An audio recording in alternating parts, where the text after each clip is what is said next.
Morning, everyone. It is Tuesday, September 22nd, 2020. We are live streaming to you from Whitesbog, Washington. Whitesbog? Whitesbog. Waitsburg. I don't know who Mr. Waits was. It's time to take a break with Drake. But Berg means mountain in German, so Pittsburgh is William Pitt and the mountain of Pittsburgh, and any other town named Berg, it's mountain in German, and Ville and Dale is an English word, and then the Glen and Borough is an English word, Middle English word, anyhow. But you're not even on this planet, Drake. You are in outer space. Waka waka doo doo, yeah, baby. We're out there with the Jetsons. Yes, more on our heavenly dwelling today. I finished it, but I didn't feel finished. You know when you get rushed in a meal and you get partway through and whoever, the army sergeant or your mother says, "We've got to go. You're eating too slow. You came too late." And the plate gets, you're kind of a little over half done and get in the car. We're going to, Yesterday I felt so a little bit more on our heavenly dwelling before we press on to 2 Corinthians 6. We're going to do that. We've got a great guest tomorrow who is in the middle of Christian film entertainment. What's the deal, honey? She is associated with a group called Christian Casting. Yes, making sure Christians get roles in faith-based film. Yeah, in films that inspire.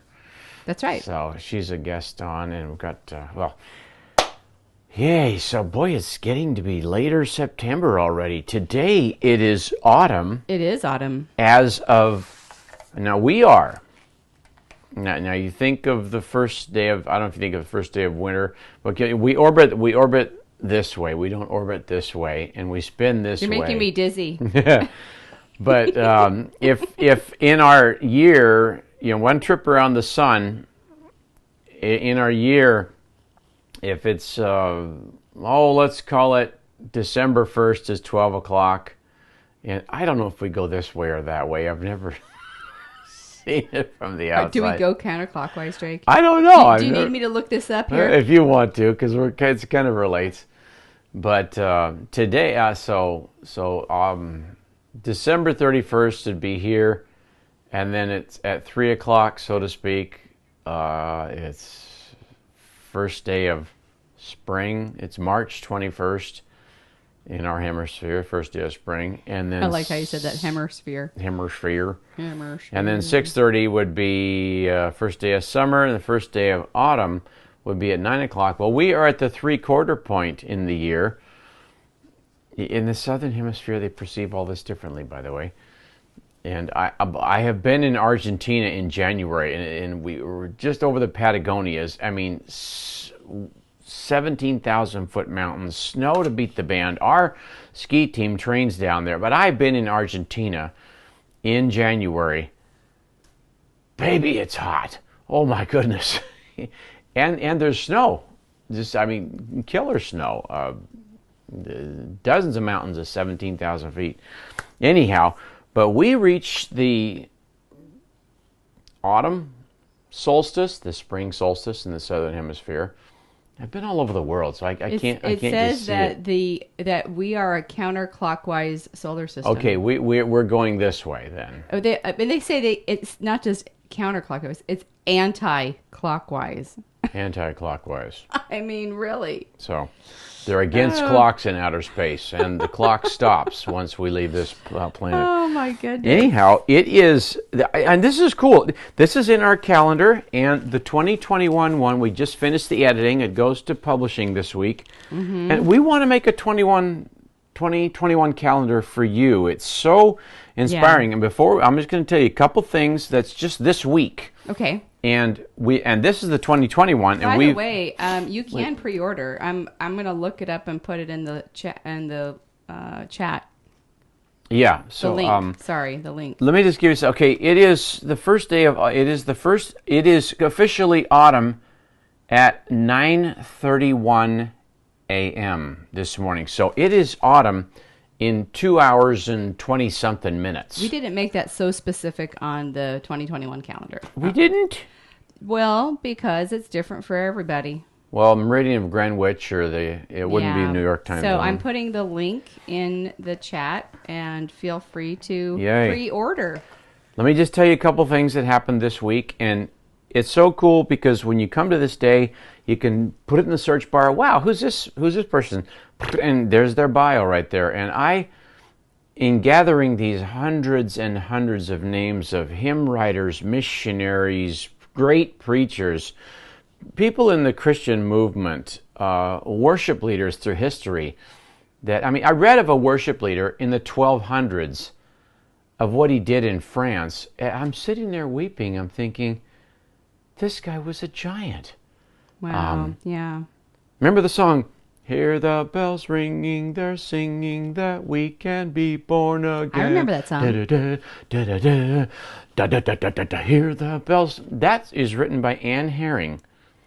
She wrote that in her 20s. Anne Herring was born in 1945. Oh, you put that in there? Today. Today, Anne Herring turns 75. She wrote this What? song 48 years ago, and it charms the whole world. Easter Sunday. it is pretty. It's her birthday today. It's a pretty fun song. She's 75. Happy birthday, Anne. Guess what? This week, Johnson Oatman died, 1922. Okay, who's he? He wrote, "Lord, lift me up and let me stand." He wrote Higher Ground. Wow. He wrote, "No, not there is not like the lowly G. No, not one." He wrote, "No, not one." He wrote, "Count your blessings, name them one by one." Born 1856. Wow. He was 5 when the Civil War started. He was in New Jersey. He didn't see battle. He died 1922 this Friday.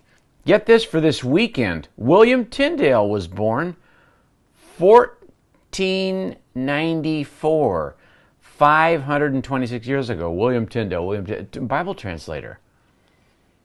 George Mueller was born. He had the orphanage movement in Britain. Born 1805. The Lewis and Clark expedition was well underway. I think the Lewis and Clark people had reached Montana, Idaho by now. By 1805, George Mueller was born.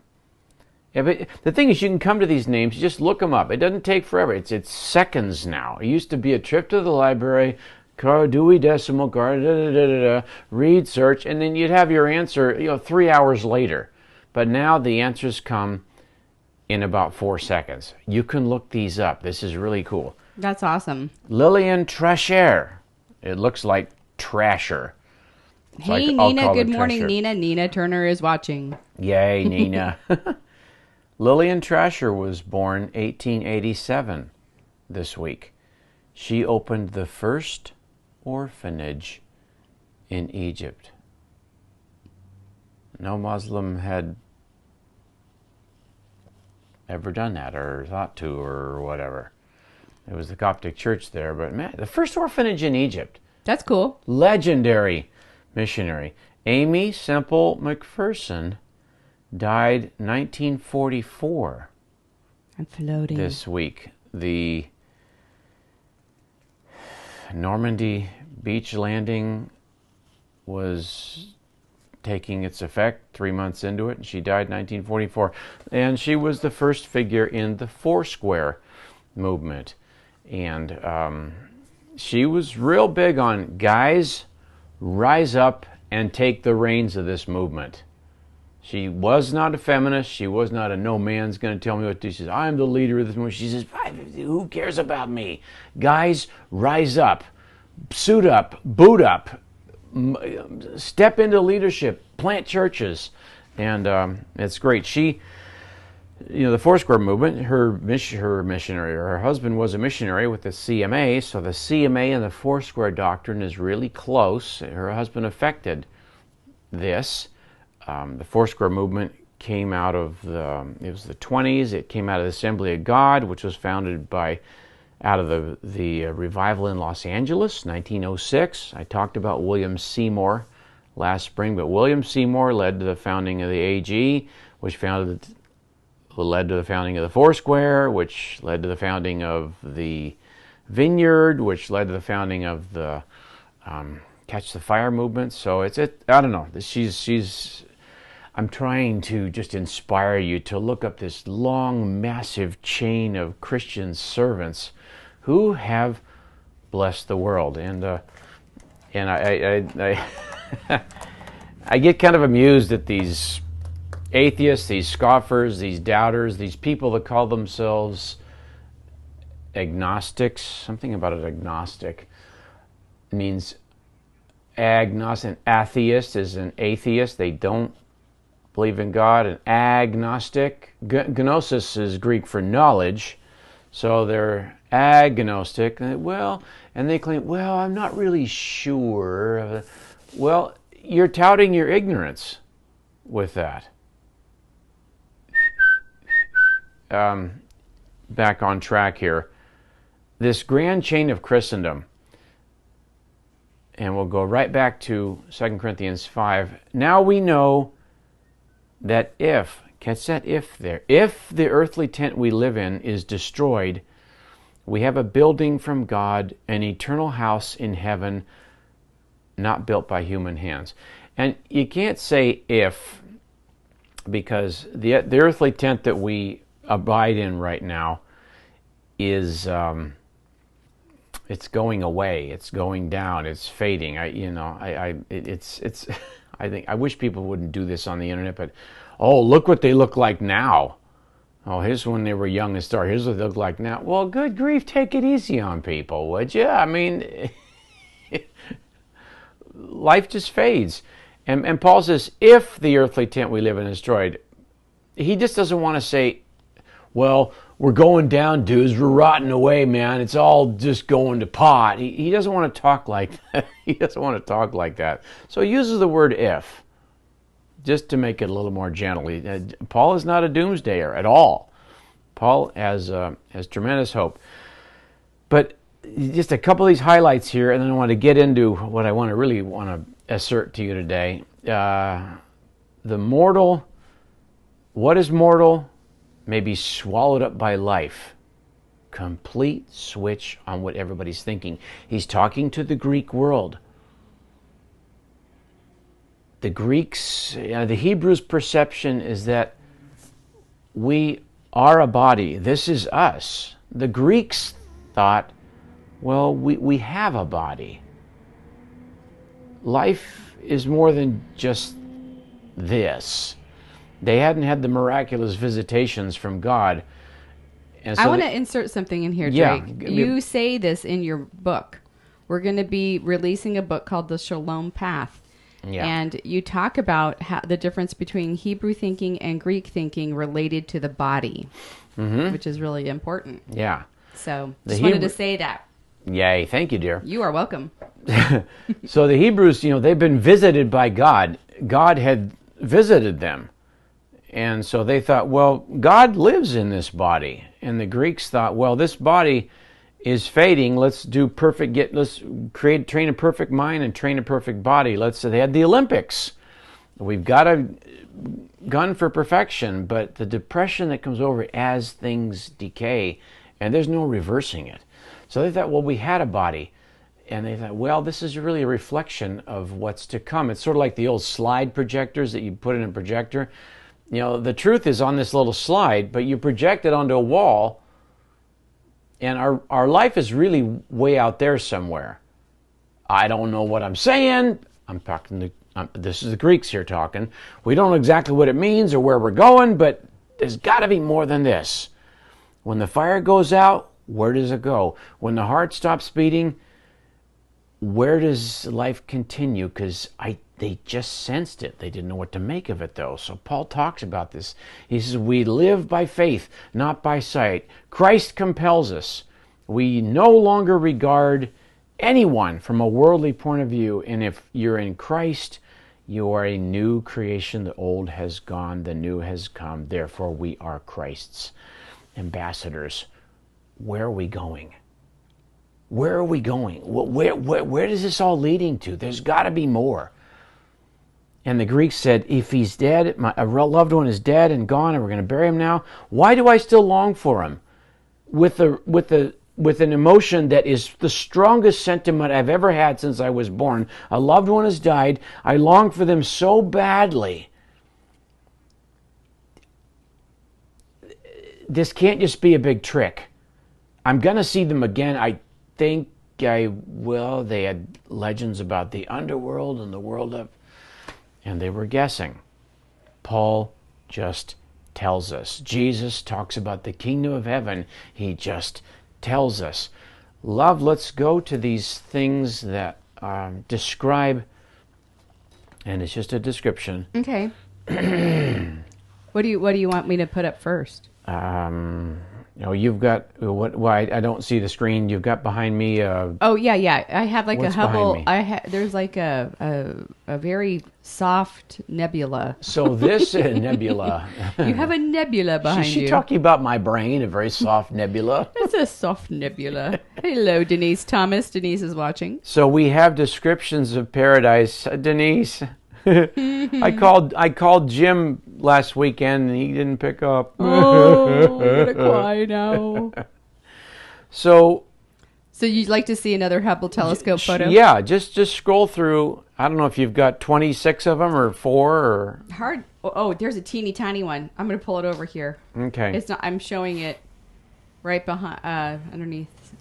It looks like a Valhalla sort of esque nebula. I don't know what it's called. There's a town called Valhalla. That's all I'm thinking of. But anyhow, this is the images that are taken on the zippity quick trip to heaven that we're going to take one day. Oh, and this isn't foo-foo talk.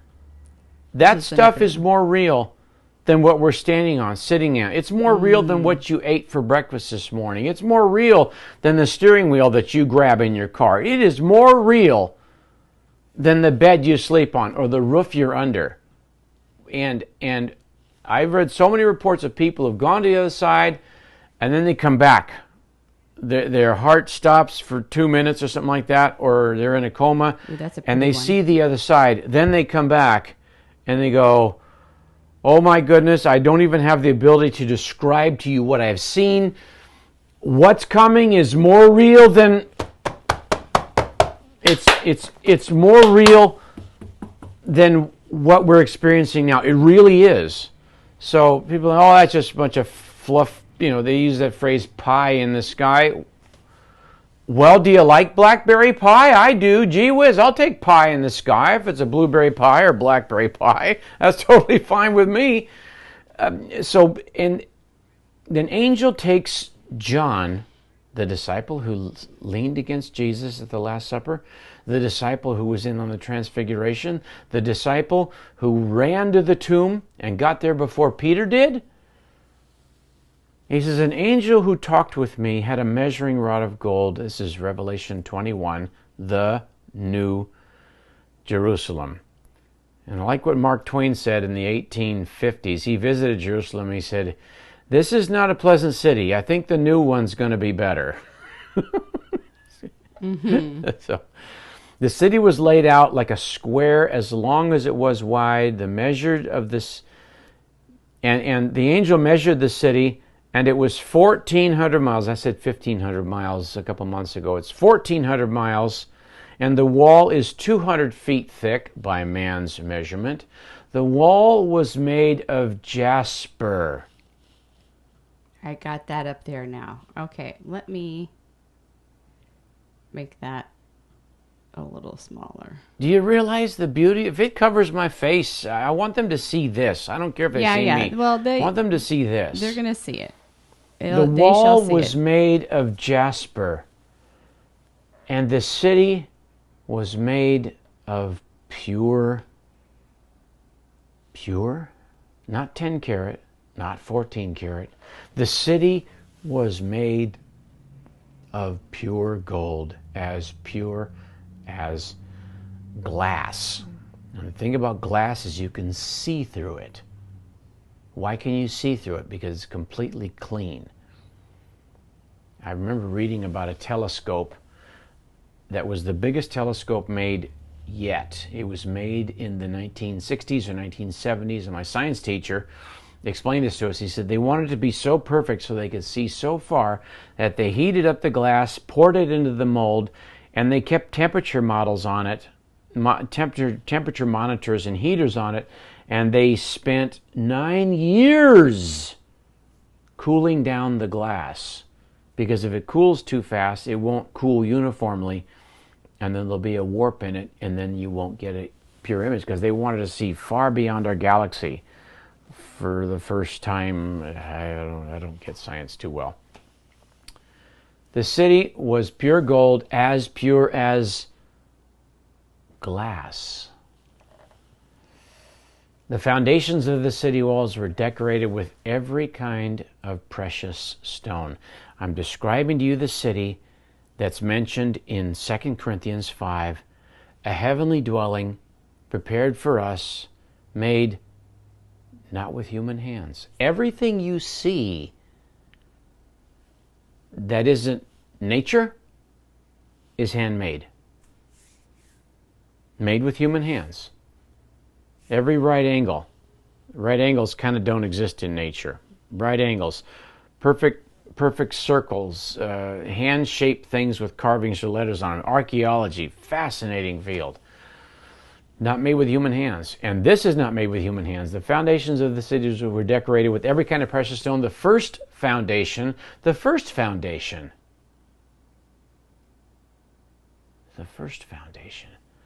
The Transamerica building in San Francisco, that pointed building, and at the top you have this other square off flared thing. Those are the elevators that go that far up.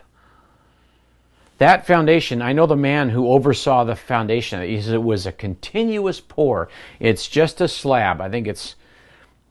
Oh, he told me. I've got to guess here. About it's 12, 15 feet thick, and it takes up the city block. A continuous pour. They couldn't stop because it would dry, and then they would pour the next foundation on top of it, and they needed the whole thing to be mixed. They had guys in there mixing and stirring, and they poured constantly until the entire foundation was poured, and they put the Transamerica building on that. It's just a slab on the surface. They didn't dig down through the shale. So the city of San Francisco is made on a Franciscan shale, and it's laid at a diagonal. That's why earthquakes are an issue in San Francisco. Continuous pour, one thing. But the first foundation, I don't know why that line just gets me. The first foundation was jasper. And when I say these words, I see jasper? Yeah, jasper's up on the screen. The second, sapphire. I love sapphire. Do you really? Tell me more about this, Drake. We have a lot of... I like sapphire, too. I'm just going to sweep myself to the other side of you. We have a lot of people in our family that have sapphire-colored eyes. It's true. And I remember getting talked to by my father. Mm-hmm. And his eyes, oh my goodness, his eyes. And his father had eyes that went past the blue into the purple realm. They were amethyst. Were purple. My grandfather had purple eyes. Elizabeth Taylor had violet eyes. Blah! The second was sapphire. The third, chalcedony. Chalcedony. I've never heard that word said. Chalcedony. Are you there? Yeah. They're all up here. And use the mouse and point them out. Are the names are by them? Or? The names are by them. I can't. Okay. If I pointed the mouse, they can't see it. But this is the foundation of heaven. This is not the capstone. This is not the art on the walls. This is not the windows. Windows from what to keep the bugs out. I use the word windows in heaven. I realize that, okay, that's kind of funny. The third, chalcedony. The fourth, emerald. One of our sons has emerald eyes. I love these eye stuff. The fifth, sardonyx. I've heard of onyx. The fifth is sardonyx. What's that one look like, dear? It looks like a piece of cake. Exactly. It's like an agate color, kind of. There's some white and it's agate-like. Okay. And cut in when you said something about where the light meets and diamonds aren't mentioned. You finish first, and the then fourth I'll emerald, talk. The fifth sardonyx, the sixth carnelian, or sardis, and it's a red. This is the foundation. Foundations aren't pretty. This foundation is gorgeous. Oh my goodness. The seventh chrysolite. Greenish. The eighth beryl, B-E-R-Y-L, beryl. Which kind of looks like agate again. And the word beryl is on there? Yeah. B-E-R-Y-L. The ninth topaz. One of the birthstones is topaz. It's my birthstone. November. Yep. I had a hunch for November, but I wasn't sure, so I didn't say it. The 10th chrysoprase. It's kind of a greenish color. Okay. The 11th jacinth. It's a dark red, like a garnet. Oh my goodness. And the 12th amethyst. And that's purplish.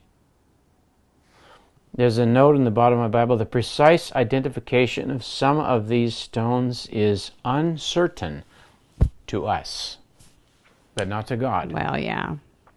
The great street of the city was of pure gold, like transparent glass. The beauty of this. Oh my goodness, I'm getting more fascinated with architecture as time goes by, as I'm starting to understand it.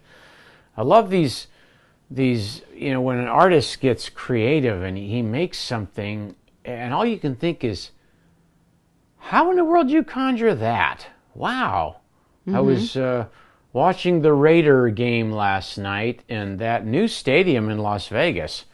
Oh my goodness. And we flew over it this summer because Denise. Yeah, with Denise. And we flew up out of there and it was down to 45 and we looped and you could see the stadium right there. And they jokingly call it the Death Star. At the Raider game there's always somebody dressed like Darth Vader. Well, they're dressed like everything under the sun for Halloween, but there's a Darth. So they call the thing the Death Star.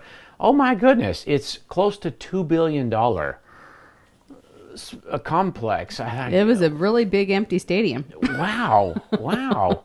These architecture, but and if God made the world that we can perceive as far as we can see, and we can see pretty far now, you could put some other Hubble telescope photos up. I mentioned what you were going to say, dear. Okay, I will mention what I was going to say. This is where God is taking us. Are you getting? This is where God is taking us. Are you excited and yet? Nothing makes us go whoa like beauty. That's true. Beautiful things make us go, oh my word. Go ahead. So I'm reading this article from the Christian Evidence That Demands a Verdict. Joel wrote this article September 21st, 2018. So 2 years ago, he writes yesterday. Yesterday, wrote this article. He says, in the past century, it's been discovered that gems can be classified as either anisotropic or isotropic. And only recently have scientists discovered cross-polarized light, which can be used to identify whether a gem is anisotropic or isotropic.